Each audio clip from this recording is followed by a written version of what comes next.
The U.S. Air Force on Wednesday will launch a wideband global SATCOM satellite aboard a United Launch Alliance Delta IV medium rocket from Cape Canaveral, Florida. This will be the 10th satellite of the WGS constellation that provides broadband communications for the U.S. military and allies. Boeing was selected as the WGS manufacturer in 2001. The first satellite was launched in 2007. Up until a year ago, the Air Force had planned to make WGS-10 the last of the constellation and had been studying alternatives such as buying commercial broadband services from the private sector. But Congress had other ideas. On grounds that the Air Force was lagging in developing a strategy for acquiring satellite broadband into the future, appropriators out of nowhere inserted $600 million into the Pentagon's fiscal year 2018 budget for the procurement of WGS-11 and WGS-12. That was March 2018.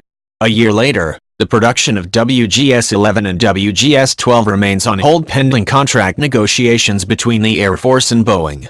Sources said a deal should be signed soon and any agreement would have to be approved by defense appropriators.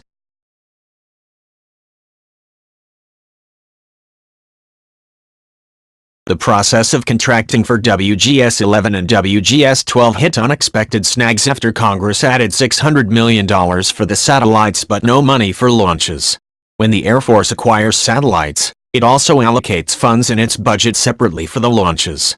But WGS-11 and WGS-12 were last-minute congressional add-ons that the Air Force had not requested, and Congress punted the launch problem to the Air Force. In directing the Air Force to buy two satellites it did not want, Congress put the service in the tough spot of having to find money for two launches that would have to be competitively awarded. Appropriators in the fiscal year 2019 omnibus funding bill directed the Air Force to submit a plan within 90 days for how it would get both satellites produced and launched into orbit. An Air Force spokesman said the service could not comment about the status of the contract. A Boeing spokesman said the company is actively working with the Air Force on a path forward for WGS and referred any other questions to the Air Force. The Pentagon's budget request for fiscal year 2020 scheduled to be released next week might provide some clues on how this issue is being resolved.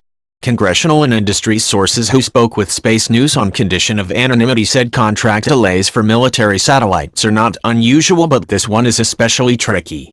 As part of the negotiating process, the Air Force asked Boeing, which owns half of ULA, to propose alternative options to provide WGS satellites and cover the launch for $600 million. The WGS satellites are estimated to cost about $340 million each. Launch prices can range from $200 million to $300 million per satellite. One source suggested that a compromise solution might be for the Air Force to pay Boeing to build one WGS satellite and handle the launch for less than $600 million. If the Defense Appropriations Committees agree to such plan, the Air Force would take control of the satellite once it's on orbit, shifting much of the risk and the burden to the contractor. A one-satellite solution might satisfy congressional committees, another source said. If it's a higher-capacity satellite that would provide at least twice the bandwidth of current WGS satellites. When appropriators added $600 million for two WGSs, they made it clear they were unhappy with the Air Force's long-term plans to improve broadband communication services for military users. WGS provides more than 75% of the military's tactical wideband communications. Upcoming launch. The Air Force 45th Space Wing will support the WGS-10 launch March 13 from Cape Canaveral Air Force Station Launch Complex 37. The Delta IV medium rocket is one hydrogen-fueled common booster core, 4 solid rocket motors and a Delta cryogenic second stage.